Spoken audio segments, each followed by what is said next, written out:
Ya Allah. Terus bagaimana hubungan dengan anak saya yang sekolah di pesantren? Pak, ini mau nanya Agar menyebarkan untuk dakwah kepada Terima Allah kasih Bapak. seluas-luasnya Assalamualaikum warahmatullahi demi wabarakatuh. Bismillah. Assalamualaikum warahmatullahi wabarakatuh.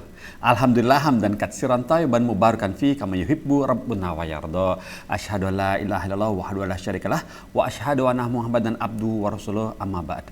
Pemirsa Fatwa TV, alhamdulillah kita akhirnya bisa berjumpa lagi di hari Jumat sore pukul 5 sore ya.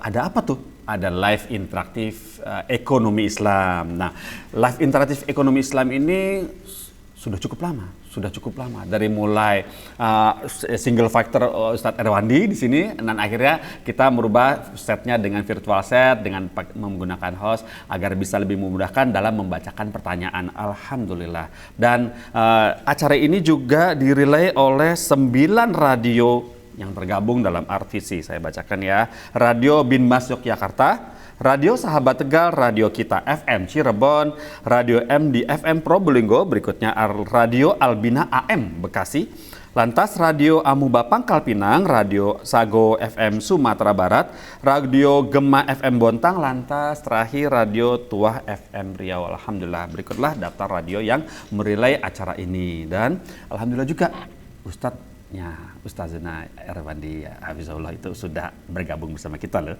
Kita sapa Ustadznya sekarang ya. Assalamualaikum Ustazuna. Assalamualaikum warahmatullahi wabarakatuh. Bagaimana kabarnya Ustadz? Alhamdulillah. Alhamdulillah. Alhamdulillah, kami bersyukur sekali di sini Ustadz, pemirsa Fatwa TV dan juga pendengar radio. Ustadz mau meluangkan untuk menjawab pertanyaan-pertanyaan kami di sini yang masuk melalui website maupun sosial media, juga telepon langsung. Barakallahu fiik Ustadz atas semua Ustadz ya, bagi-bagi ilmunya, Masya Allah. Padahal ilmu itu sangat mahal ya Ustadz ya. Baiklah Ustadz, ini bolehkah kita langsung masuk ke pertanyaan Ustadz? Silahkan. Alhamdulillah. Begini pertanyaannya Ustadz. Pertama dari Eko Hadi Saputro. Eko Hadi Saputro di Jawa Barat, Bogor. Nah, pertanyaannya seperti ini Ustadz. Assalamualaikum warahmatullahi wabarakatuh Ustadz Erwandi. Izin bertanya, adakah amalan-amalan yang sesuai dengan sunnah agar saya dapat melunasi hutang-hutang? Dikarenakan sejak saya hijrah 3 tahun lalu dari lembaga ribawi, saya masih belum bisa melunasi hutang-hutang saya. Mohon pencerahannya dan doanya agar Allah Subhanahu wa taala memudahkan saya untuk melunasi seluruh hutang-hutang yang ada. Syukran jazakumullah khairan. Allah barik fiik. Ada beberapa hadis yang disabdakan oleh Rasulullah SAW, diajarkan Rasulullah kepada beberapa sahabatnya. Ada hadis Ali, ada hadis yang lain seorang sahabiyun jalil, di mana beliau di waktu duha berada di masjid Rasulullah, sibuk berdoa dan beribadah kepada Allah Azza wa Jalla. Dan waktu duha tidak biasanya penduduk Madinah berada di masjid.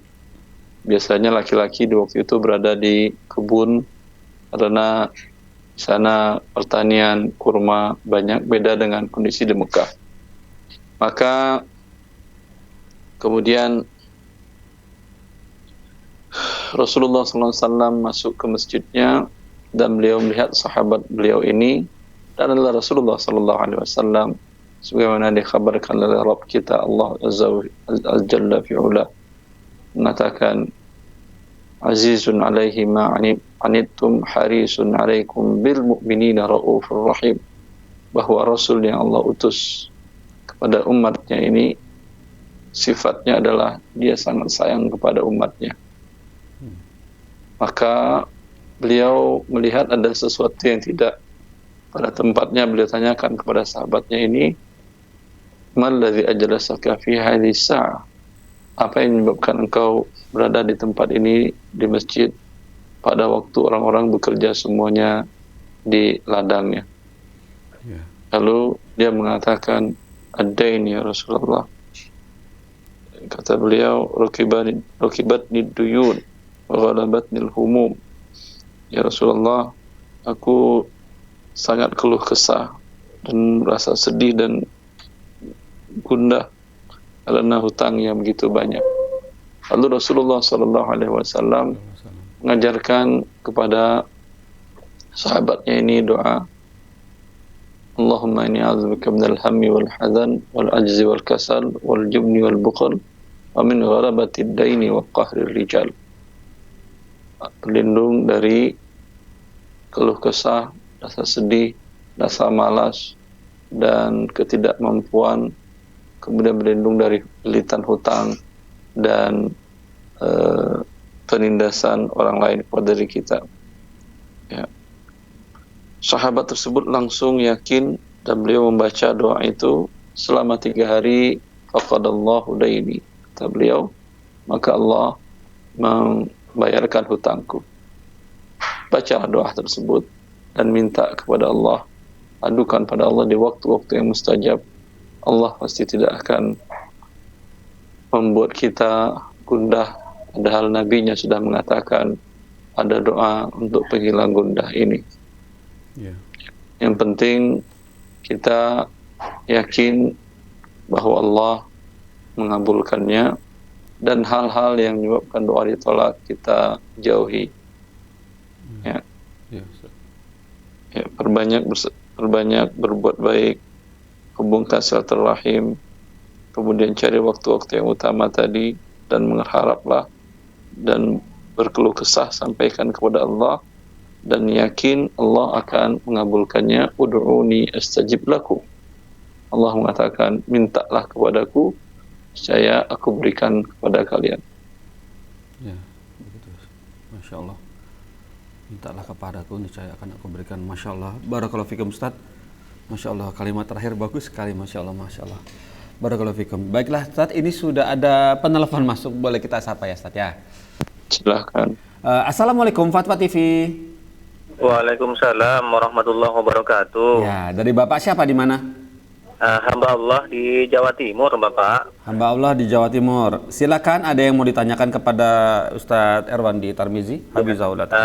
Afwan Pak Ustadz, mau nanya tentang warisan karena ini sangat butuh cerahannya. Ibu saya meninggal, ibu mertua saya meninggal 2015. Sebentar, pelan-pelan. Nama ibu mertuanya siapa? Ibu Sri. Siapa Sri ya? Ibu Sri wafat 2015, meninggalkan sawah 1 hektar. Harta beliau ada. Harta ya, sawah 1 hektar, pekarangan 1/2 hektar, kemudian rumah dan mobil. Itu punya Bu Sri semata-mata, suaminya tidak ada ikut beli. Yang punya Bu Sri itu sawahnya dan pekarangan. Kalau yang harta sama suaminya itu mobil sama rumah dan pekarangan yang jadi satu dengan rumahnya. Kemudian putranya beliau, Bu Sri, punya 3. Yang pertama Bapak ibunya masih hidup. Bapak masih hidup. Bapak dari Ibu Sri masih hidup. Sudah tidak ada semuanya, sudah meninggal semua, Pak Ustadz. Ya. Saya ulangi, karena maksud dari bapak dalam bahasa Indonesia banyak, bisa suami, bisa orang tua, bisa kakek, bisa tetangga juga bapak namanya. Oh ya? Iya. Ayah dari si Bu Sri ini masih hidup atau sudah meninggal? Ayah Bu Sri sudah meninggal, Pak Ustadz. Sebelum 2015. Ya, sebelum beliau meninggal sudah terlebih dahulu bapaknya meninggal. Suaminya atas nama Pak dari Bu Sri. Namanya Pak Abdul. Ibu dari Bu Sri masih hidup atau sudah meninggal? Sudah meninggal, Pak Ustadz. Suami Ibu Sri?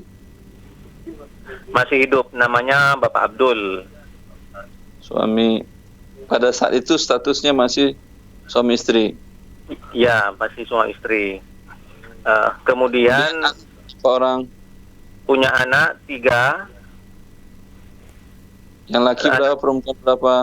yang laki 1, perempuan 2.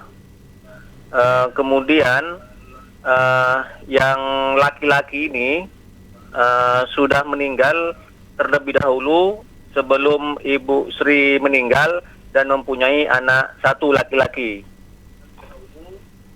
Kemudian sekarang Pak Abdul Rahim pelan-pelan.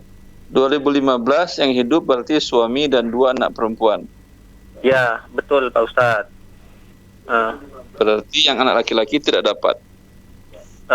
Kemudian yang anak laki-laki ini kan punya anak laki-laki cucunya itu sebelum meninggal itu memang punya wasiat bahwa rumah yang ditempati bapak sekarang itu mau diberikan kepada cucunya. Tapi sekarang bapak sudah menikah lagi dengan istri yang baru dan menempati rumah itu, Pak Ustadz. Bagaimana solusinya ini, Pak Ustadz?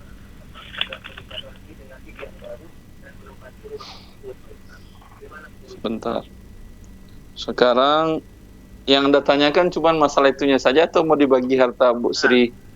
Ya, harta Bu Sri dibagi, Pak Ustadz. Nah, kemudian nanti kalau misalnya bapak sudah tidak ada, apakah istri yang baru ini juga mendapat itu, Pak Ustadz? Seperti itu. Sebentar ya. Ya, Pak. Suami dapat 1/4. 1/4. Kemudian anak perempuan dapat 1/4, 2/3. Sisa untuk cucu laki-laki.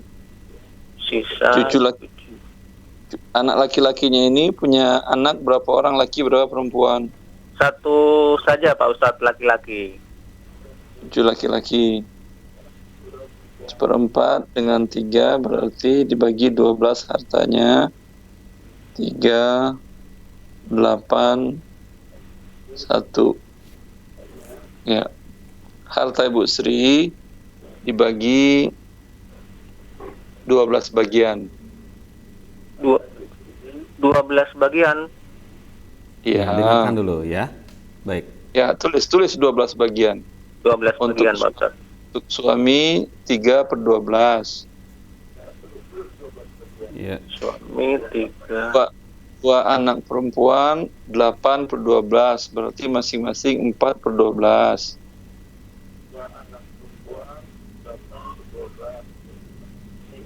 Untuk anak laki-laki dan anak laki-laki itu cucu laki-laki, untuk dia 1/12.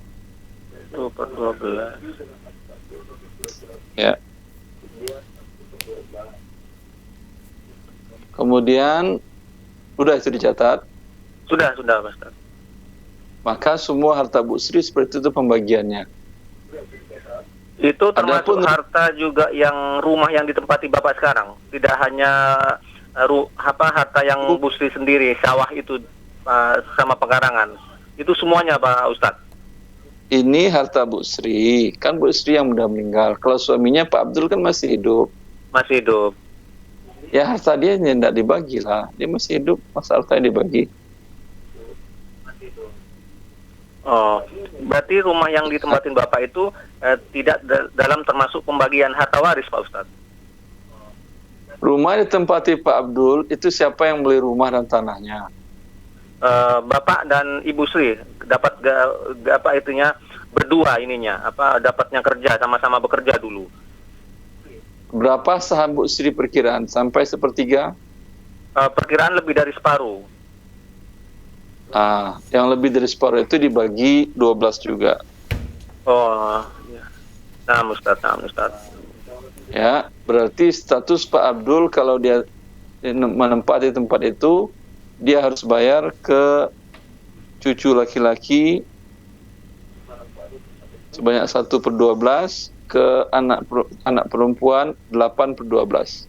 Haknya Pak Abdul. Situnya hanya 3/12. Dari yang 60% ya. Oh, Mbak. Kan kata Anda Ibu Sri punya di rumah itu saham 60%. Iya Pak Ustaz. Ya, yang 60% tadi diperkirakan berapa rupiahnya? Kalau sewanya umpamanya per tahun 10 juta, kontraknya 10 juta per tahun, berarti yang 6 juta dibagi 12. Ya, 6 juta dibagi 12, berarti yang hak Pak Abdul hanya 1/4 dari yang 6 juta. 1/4. Sisanya anak-anaknya dibagi perempuannya, dibagi 12, yang 6 tadi berarti 5, 0,5 kan ya. 0,5 berarti anak laki-laki dapat 0,5 dari 6 juta, berarti kalilah. Baik, nah Pak Ustadz, baik Ustadz. Jelas. Yang Baik, ditanyakan tadi istri dapat Ustaz? Istri barunya? Kan dong. Oh, belum meninggal ya? Istri baru. Iya. Lupa. Baik, syukron Pak Ustadz. Ya, afwan. Assalamualaikum Waalaikumsalam. wabarakatuh. Waalaikumsalam warahmatullahi wabarakatuh. Masya Allah.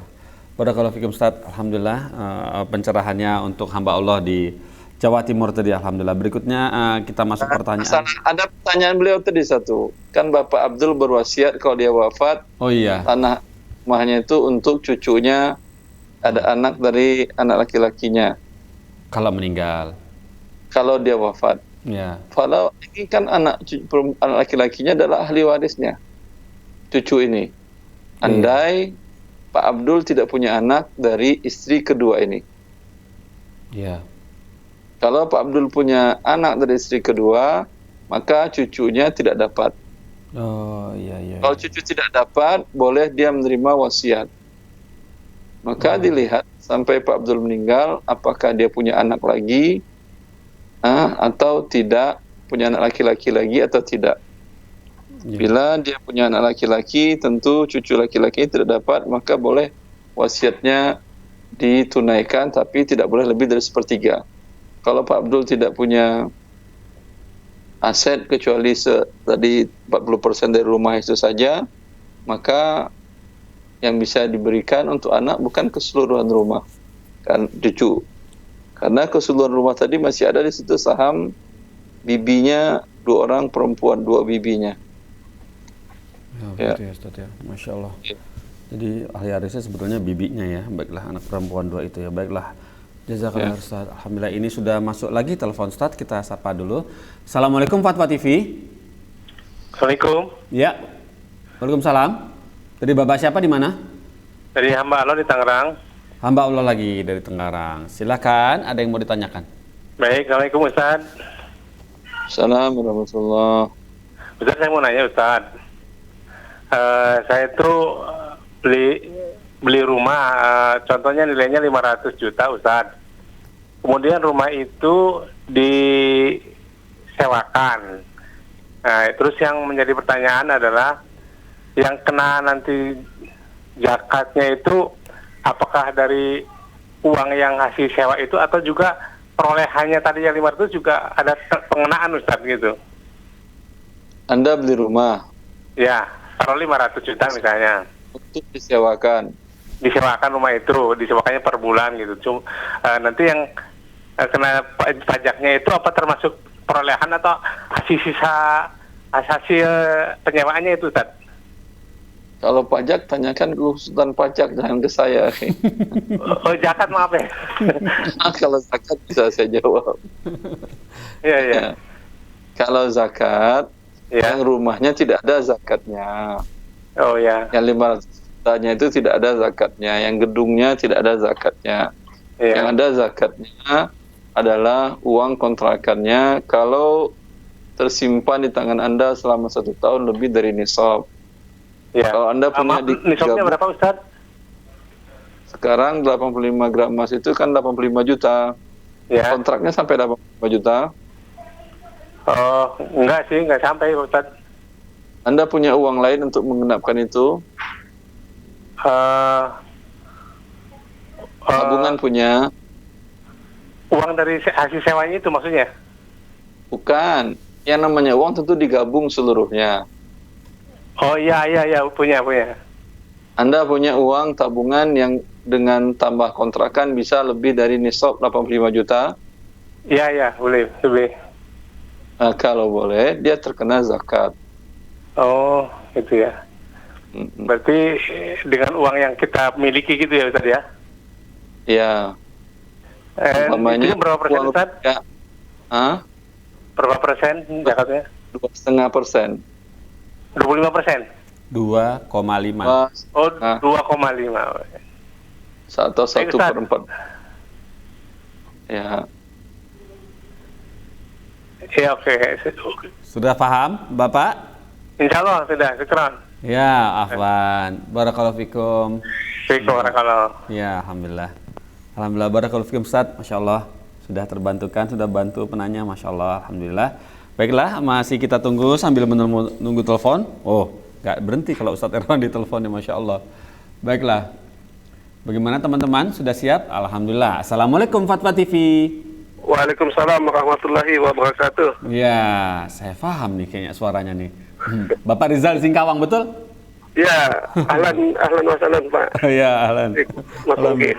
Ya, silakan ada yang mau ditanyakan kepada Ustadz Erwandi. Menanyakan ini Ustaz mengenai beli barang di online. Jadi bayarnya di tempat. Misalnya saya beli baju, harganya 123.450. Yang bawahnya kurir. Sampai di tempat, kurir itu menggenapkan jadi 124.000. Apa yang selesainya itu apa hukumnya? Terus apakah yang saya beli ini termasuk yang larangan meminjamkan uang dengan jasa itu, Ustaz? meminjamkan. Anda kan membeli, bukan meminjamkan. Nah, misalnya Anda beli baju di satu online. Jadi yang Anda bayar di tempat tujuan, misalnya beli barang di Jakarta.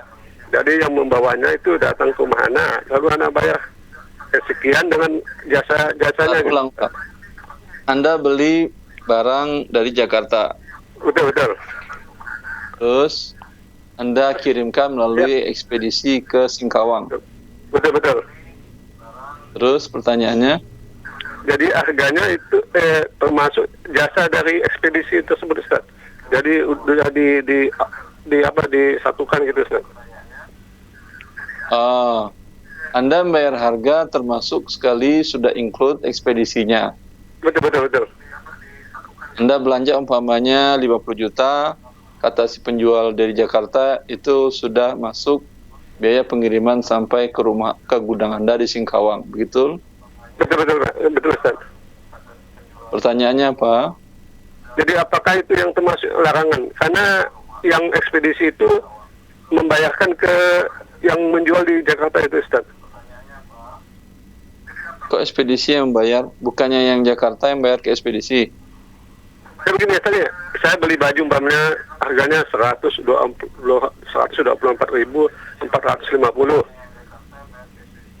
Jadi barang sampai di tempat di Singkawang saya bayar segitu, termasuk ongkos baju, biaya baju sama ongkos jasa ekspedisi yang ngantar ke tempat saya gitu, Ustaz. 100 sekian ribu itu barang dan biaya pengiriman. ekspedisi. Terus Apakah itu yang termasuk larangan karena ekspedisi itu menalangi saya dulu, termasuk jasanya gitu, Ustaz? Sistem kerjanya gimana ekspedisi dengan pihak marketplace-nya? Dia talengin dulu gitu? Yang saya tahu gitu, Ustaz, dia yang nalangi kita, nanti dia kirim uang ke pasar tersebut, Ustaz. Kalau dia nalangin dulu, iya. Termasuk yang dilarang itu, Ustaz, ya? Dilarang, iya. Ya. Terus ini, Kecuali Ustaz, dia hanya mengantar. Kalau kurir itu misal harga 124.450 dibulatkan ke atas jadi 125.000, itu hukumnya gimana, Ustaz? Pak Rizal Singkawang, mohon volume televisinya dikecilkan, Pak Rizal. Boleh. Volume televisi dikecilkan ya, Pak. Dibulatkan ke atas atau ke bawah? Ke atas. Ustaz. Ke atas. Dibulatkan ke atas. Berapa rupiah selisihnya? Sekitar ya kurang lebih 560 rupiah gitu Ustaz. Tidak apa-apa, menurut 60 rupiah tidak apa-apa. Enggak apa-apa, oke. Syukur Ustaz, jazakallahu kelahiran. Assalamualaikum warahmatullahi wabarakatuh. Waalaikumsalam warahmatullahi wabarakatuh. Alhamdulillah bisa paham juga Ustaz. Alhamdulillah. Masya Allah. Baiklah Ustaz, ini coba kita masuk pertanyaan mulai dari WhatsApp ya, website. Assalamualaikum Ustaz Erwandi, bolehkah kita menjual rumah atau tanah yang kita bayar? Bolehkah kita menjual rumah atau tanah yang kita bayar dengan DP? Misal saya membayar DP 5 juta untuk rumah seharga 300 juta. Sebelum saya melunasi, saya sudah menjual lagi ke orang lain. Dan saya menunggu sampai ada pembelinya dalam waktu 2 atau 3 bulan. Dan pembeli itu yang akan melakukan pelunasan, kemudian saya mendapatkan keuntungan dari jual beli tersebut. Bagaimana hukumnya? Ferry Ahmad di Baraja, Banten. Ya. Boleh dengan syarat rumah itu sudah serah terima dari pemilik pertama kepada Anda. Dan kemudian menjadi risiko Anda. Karena sudah milik Anda, risiko Anda. Kalau laku, Anda berarti beruntung. Kalau tidak laku, ya bagaimanapun juga tetap Anda wajib membayar kepada si pemilik pertama. Ya, gitu. Alhamdulillah. Ya, seperti itu ya. Kalau pemilik pembeli dari Anda umpamanya dia kemudian non-prestasi, tidak ada hubungannya dengan antara Anda dengan pemilik pertama. Jangan Anda katakan kepada dia, saya nggak bisa bayarin karena saya juga orang yang beli dari saya dia telat bayar, tidak bisa. Dia kan nggak ada hubungannya dengan Anda. Iya. Tapi kalau yang penjual pertama mau berbaik hati ya tidak ada masalah. Begitu baik. Masya Allah. Barakallahu fikum Ustaz. Seperti itu ya solusinya. Berikutnya dari Dipo Ustaz di Bengkulu. Dipo di Bengkulu. Assalamualaikum Ustaz Erwandi. Apa hukumnya lari dari pekerjaan atau desersi kalau di tentara? Lari dari pekerjaan, apa hukumnya? Bapak Dipo ini bertanya, apa hukumnya lari dari pekerjaan atau keluar ya, lari dari pekerjaan atau desersi kalau di tentara? Kita berakad dengan pihak, kita sebagai penjual jasa, pihak kedua adalah sebagai pemberi jasa kita. Pemberi jasa kita bisa jadi lembaga swasta atau lembaga pemerintahan dan seterusnya. Ya, pembeli dan penjual membuat kesepakatan. Umpamanya akad Anda sekian bulan atau sekian tahun. Ya, umpamanya akad 12 bulan, nanti diperpanjang kembali setelah 12 bulan atau 3 bulan atau 2 tahun kalau ke luar negeri umpamanya. Ya. Atau kalau di pemerintahan ya nggak tahu saya akadnya berapa tahun itu atau sampai pensiun. Ya, maka kewajiban seorang muslim dia harus memenuhi akad itu karena Allah mengatakan ya ayyuhalladzina amanu aufu bil uqud. Wahai orang beriman, penuhilah akad-akad kalian. Ya. Dan Rasulullah pun mengingatkan kita al-muslimuna ala syurutihim. Orang Islam itu mereka memenuhi perjanjian dan persyaratannya. Anda sudah memenuhi bekerja di sana 2 tahun, ya haram bagi Anda pergi begitu saja meninggalkan pekerjaan, ya kecuali Anda mengajukan berhenti dan dia menyetujui, atau kecuali perjanjiannya mengandung usul dosa. Karena dalam hadis tadi, illa syartan ahalla haraman au harrama halalan, kecuali persyaratan mengharamkan yang halal atau menghalalkan yang haram. Ini memang batal demi hukum karena dilarang oleh Allah Azza wa Jalla membuat perjanjian yang mengandung maksiat kepada Allah Azza wa Jalla. Masya Allah, seperti itu Ustaz ya. Tergantung akadnya, seorang muslim terikat dengan akadnya, baiklah dengan perjanjinya. Baiklah, alhamdulillah Ustaz, seperti itu jawabannya. Barakallahu fikum. Kemudian pertanyaan berikutnya dari Zuraini di Sumatera Utara, Binjai. Kota Binjai, Indonesia. Assalamualaikum Ustaz Erwandi, kami mengadakan arisan keluarga dengan mekanisme setiap peserta menyerahkan uang sebesar 100.000 dengan perincian 70.000 uang arisan, dan 30.000 untuk uang konsumsi. Setiap peserta yang menarik arisan akan membuatkan makanan dengan uang konsumsi tadi. Selama pandemi, peserta hanya menyerahkan uang arisan 70.000 saja, karena tidak ada diadakan makan-makan di rumah penarik arisan, si penarik arisan. Apakah mekanisme arisan seperti ini dibolehkan ya Ustadz? Dan apakah uang makan yang 30.000 tadi tetap diserahkan juga? Mohon nasihatnya. Barakallahu fikum. Allah barik fiik. Ya, kalau yang 30.000 tadi cukup untuk biaya konsumsi, tidak ada masalah. Ya. Ya, tapi kalau tidak cukup untuk biaya konsumsi, dia harus menanggung, ini tidak boleh. Kecuali ini adalah keluarga besar yang mereka saling memberi menjamu, tetapi tidak mungkin juga kalau jumlahnya banyak. Ya. Ya, kalau dia menjamu 1-2 keluarga mungkin bisa, tapi kalau menjamu jumlahnya banyak, paling kalau nikahan saja atau dalam kasus-kasus tertentu saja, tidak setiap bulan. Ya. Karena kasihan ini, dia yang nerima itu kan statusnya dia adalah penerima hutang. Iya, berhutang. Yang lain adalah pemberi hutang. Harusnya orang yang berhutang kan dimudahkan, bukan Anda bebani. Iya. Ini enak banget. Anda berikan dia hutang, terus Anda minta traktir saya.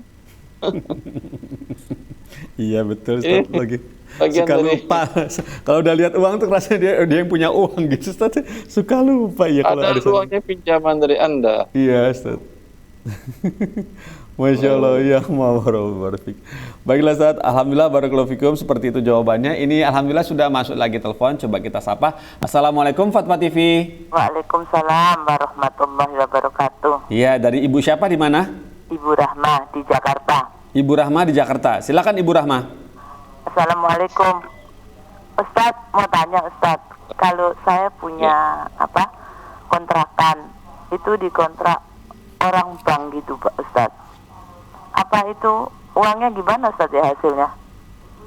Bank konvensional Ustadz. Iya, sebentar ya Bu, Ustadznya biar menjawab satu persatu. Silakan Ustadz. Tanyanya, memiliki rumah dikontrakan kepada orang yang bekerja di bank konvensional. Iya. Dalam hal ini berbeda para ulama. Sebagian ulama mengatakan tidak boleh karena uangnya tidak halal, dapatkannya dari riba. Ya, sebagian ulama mengatakan dosanya buat dia, tapi uangnya adalah halal. Ya, maka menurut saya wallahu a'lam, Anda tentukan tidak ingin merasa ada syubhat dalam harta Anda. Iya betul Ustaz. Astagfirullah. Ya sebaiknya Anda tolak saja. Oh gitu. Kalau nerimanya tadi bukan non-muslim tidak apa-apa Ustaz ya? Non-muslim asal dia bekerja bukan tempat yang haram, tidak ada masalah. Oh gitu Ustaz ya. Satu lagi Ustaz tadi kalau tentang punya harta tadi yang Ustaz bilang, kalau tadi kontrakan ya, kalau uangnya tadi tergabung sama uang simpenan gitu sampai nisab bayar zakat Ustaz ya. Iya Ibu. Kalau yang ini Ustaz, kalau perhiasan, tapi perhiasan yang dipakai gitu Ustaz, tidak banyak gitu Ustaz. Perhiasan dipakai tidak terkena zakat. Tidak terkena ya Ustaz ya? Tidak. Oke. Syukran Ustaz. Jazakallah khairan ya Ustaz. Assalamualaikum. Waalaikumsalam warahmatullahi wabarakatuh. Alhamdulillah seperti itu Ustaz ya. Barakallahu fikum Ustaz, Masya Allah.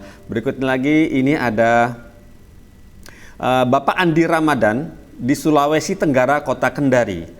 Assalamualaikum Ustadz Erwandi, bismillah. Apakah kita sebagai anak bisa memanfaatkan harta orang tua untuk membuka usaha? Yang di sini keadaannya harta orang tua saya didapatkan dengan cara haram. Jazakallahu khairan Ustadz.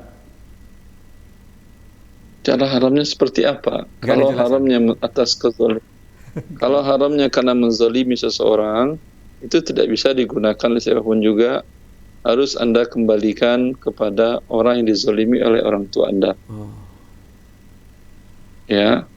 Kalau didapatkan dengan cara haram itu tidak dengan kezaliman, seperti bekerja di bank riba, kan orang tua Anda tidak menzalimi banknya. dan bank pun memberikannya dengan sukacita gaji orang tua Anda. Tetapi perbuatan ini diharamkan oleh Allah Azza wa Jal karena otomatis dia tolong menolong di dalam maksiat. Kalau dalam seperti ini tidak perlu dikembalikan kepada pihak banknya. Oleh setelah orang tua Anda bertaubat, ya, boleh digunakan dana tadi. Tapi dengan syarat setelah dia bertaubat. Oh, seperti itu Ustaz ya. Masya Allah. Barakallahu fikum. Alhamdulillah. Sudah ada penelpon masuk, coba kita sapa dulu. Assalamualaikum Fatwa TV. Ya, Assalamualaikum Fatwa TV. Taib, barakallah. Qadarullah putus. Baiklah, kita sambung lagi dengan pertanyaan masuk via website dengan Ibu Megan di Jawa Barat, Bogor. Assalamualaikum warahmatullahi wabarakatuh, Ustadz Erwandi. Afwan Ustadz, saya mau bertanya, apa hukumnya jika berdonasi di aplikasi seperti e-commerce? Di aplikasi e-commerce ini ada yang menyediakan layanan donasi dan zakat, dan ada pilihan lembaganya. Misalnya lembaga zakat ini, lembaga zakat itu gitu. Apakah hukumnya boleh diperbolehkan? Dan apakah cara berdonasi atau berzakat itu sah atau tidak gitu, Ustadz? Mohon jawabannya. Kalau donasi sifatnya lebih umum daripada berzakat. Oh, gitu. Donasi atau sedekah umpamanya, ya, sedekah yang bukan yang wajib atau zakat itu lebih umum. Asal Anda yakin bahwa pihak e-commerce itu adalah yang jujur dan disampaikannya kepada yang ditujukan, insya Allah tidak ada masalah. Tetapi kan beda kalau Anda menyampaikannya melalui orang dengan Anda menyampaikan langsung kepada para orang yang berhak. Iya, betul. Ya. Banyak antara Anda melalui e-commerce dengan Anda datang ke tetangga Anda yang butuh, Anda berikan uang ke tangannya, tidak pakai rekening. Iya, langsung ke tangannya, sedekah atau donasi, itu rasanya beda walaupun dengan rekening. Iya. Anda kasih uang segepok 10.000 umpamanya, pecahan 10.000 atau 20.000, Iya. segepok umpamanya 100 lembar, 2 juta atau 1 juta, tapi karena tebal begitu, itu rasanya bagi dia beda dengan kalau Anda masukkan ke rekening, apalagi kalau Anda melalui lembaga yang lain. Oh iya. Betul. Ya. Ini yang terkadang kita terlupakan karena ini akan membuat hubungan kita dengan orang ini menjadi baik. Iya, Ustaz. Bukan itu tujuan kita adalah mencari keridhaan Allah Azza wa Jalla. Ya, seperti itu. Satu. Iya. Mengenai zakat, kalau Anda mengerti cara menghitung zakat, mana yang dikenakan zakat, mana yang dihitung, mana yang tidak dihitung, mengerti Anda dan yakin Anda sudah betul, silahkan, tidak ada masalah. Tapi sama dengan kasus yang tadi, tentu lebih baik Anda serahkan langsung zakat Anda kepada mustahik di sekitar Anda. Iya. Ya, untuk menghilangkan, dinamakan oleh para ulama dengan syafah. Karena orang-orang melihat Anda memiliki kendaraan roda 4, rumah bagus, lewat di jalan tetangga-tetangga Anda lihat dia nongkrong-nongkrong, kadang nggak pakai baju gitu. Iya, betul. Mungkin karena gerah, di rumahnya nggak ada AC. Iya. Itu terkadang timbul di hatinya, wah ini orang sombong banget. Baru dikasih harta dikit aja, sombong, nggak pernah bantu orang lain. Padahal Anda berzakat melalui donasi di e-commerce tadi. Tapi dia kan nggak tahu. Iya. Tapi kalau Anda langsung berikan kepada dia mustahik, Anda berikan 1 juta, Anda berikan 500.000 uang cash, uang tunai, itu beda hubungan Anda dengan dia. Sehingga terjalin saling hubungan kejiwaan yang baik antara Anda dengan tetangga, antara yang kaya dengan yang miskin, antara mustahik dengan muzaki. Ya, kalau Anda tidak mengerti cara menghitung zakat, apalagi di e-commerce nggak ngerti dia cara menghitung zakat, Anda tidak ngerti, ya kemungkinan salah Anda menghitung sehingga Anda berzakat kurang. Iya. Seperti dalam zakat perniagaan, orang banyak memahami zakat perniagaan itu adalah dari laba bersih. Iya. Kalau laba bersihnya umpamanya 100 juta, dia kali 2,5%. Padahal zakat perniagaan bukan dari laba bersih. Zakat perniagaan itu dari harta perniagaan. Kalau Anda jual beli properti yang belum laku pun dihitung. Iya. Ya, itu perbedaannya sangat mencolok. Yes. Ada salah satu jemaah ketika saya menjelaskan tentang pembahasan zakat, dia mengatakan dia selama ini berzakat 200 juta. Dia hitung dari laba saja. Kalau saya sampaikan, ibu usahanya apa? Kata dia usahanya catering. Kalau catering bukan dari laba bersih. Dari sekarang di gudang ada stok bahan makanan atau tidak, barang dagangan atau tidak, ada Pak Ustadz, ada beras, ada ayam beku, ada daging, ada telur, ada macam-macam. Itu pada jasa jatuh tempo juga dihitung zakatnya. Artinya aset yang bergerak dihitung zakat, dihitung terkena zakat. Dia hitung ulang, muncul angka sekitar 50 miliar. Zakatnya berarti sekitar 1,2 miliar. Padahal selama ini zakatnya 200 juta. Saya katakan, ibu berarti selama ini nunggak zakat sebanyak 1 miliar. Maka mintalah kepada Allah agar dimudahkan Anda untuk membayar tunggakan 1 miliar per tahun. Kalau 10 tahun berarti 10 miliar. Kalau tidak Anda bayar di dunia, di akhirat tidak bisa lari. Karena ini hutang. Mau hutang walaupun Anda nggak tahu tetap dibayar. Iya. Betul, Ustaz. Masya Allah, Ustaz. Seperti itu ya, Ustaz ya. Alhamdulillah ini sudah masuk telepon. Semoga cukup waktunya, hanya kita memiliki waktu 5 menit nih. Coba kita sapa. Assalamualaikum Fatwa TV. Assalamualaikum. Waalaikumsalam. Dari Bu Saya Syahri. tadi Bu Rahma. Oh, Bu Rahma. Silakan. Boleh kan ya lagi ya? Tanya lagi ya. Boleh. Ya. Assalamualaikum Ustaz. Assalamualaikum. Ustaz mau nanya lagi Ustaz.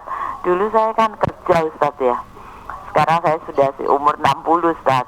Terus punya simpenan itu falas Ustaz. Saya tukerkan kalau naik, terus saya belikan rupiah lagi, kalau turun dijual lagi, kalau naik boleh itu Ustaz? Ibu jual belinya tunai? Iya, sekarang maksudnya disimpan ya Ustaz. Terus kalau naik dijual gitu. Kalau ketika ibu menjualnya, ketika membelinya tunai atau tidak? Kenapa? Tunai atau tidak, ya dan biadin atau tidak? Punya tunai. Kan tunai, iya. Ya, tidak masalah. Ya, boleh. Oh gitu. Ya, saya takut Ustaz. Soalnya memang di sini sekarang kan sudah seistilah sudah umur gini ya. Jadi kan tidak kerja lagi. Itu bisa ya Ustaz ya? Boleh. Saya takut ya. Syukran Ustaz. Jazakallah khairan dan Ustaz dirahmati, diberkahi Allah. Assalamualaikum.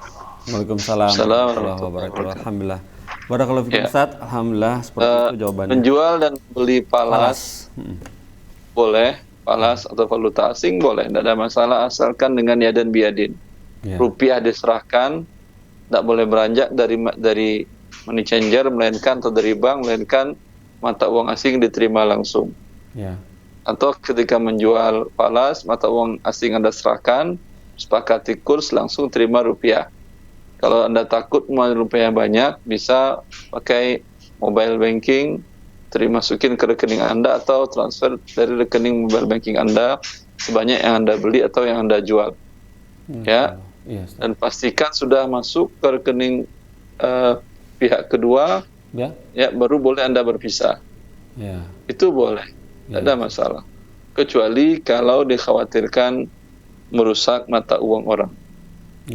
Tapi kalau cuma beli sekitar 10.000 dolar US, 100 juta, 1 miliar, tidak akan rusak. Tapi kalau Anda beli 1 miliar dolar US, iya akan rusak mata uang orang. Karena akan disimpan. Perekonomian ya, Masya Allah. Ya, baiklah Ustaz. Alhamdulillah, barakallahu fikum Ustaz. Dengan pertanyaan dari Ibu Rahma tadi, alhamdulillah kita tuntas Ustaz. Kita tuntas, alhamdulillah. Barakallahu fikum Ustaz atas semua nasihat dan ilmu yang telah dibagikan kepada kami dengan senang hati kami semoga Allah berikan taufik untuk kita supaya bisa melaksanakan apa yang sudah di Ustadz jelaskan. Dan pemirsa Fatwa TV, jangan kapok. Insya Allah kita bertemu lagi di pekan depan. Nah, sekarang kita tanya Ustadznya. Ustadz, semoga pekan depan Ustadz masih berkenan ya Ustadz ya bergabung dan berbagi-bagi ilmunya. Masya Allah Ustadz. Barakallahu fikum Ustadz. Boleh kami tutup acaranya Ustadz? Fadal gitu. Alhamdulillah, Masya Allah. Barakallahu fikum Ustadz. Alhamdulillah pemirsa. Tuntas sudah acara kita kali ini, live interaktif ekonomi Islam. Insya Allah kita bertemu lagi di pekan depan. Kita tutup acara ini dengan kafaratul majlis. Subhanakallahumma wa bihamdika asyhadu an la ilaha illa anta astaghfiruka wa atubu ilaika. Wassalamualaikum warahmatullahi wabarakatuh. Ya Allah. Terus bagaimana hubungan dengan anak saya yang sekolah di pesantren? Ini mau nanya Menyebarkan dakwah kepada Allah seluas-luasnya Assalamualaikum warahmatullahi demi wabarakatuh.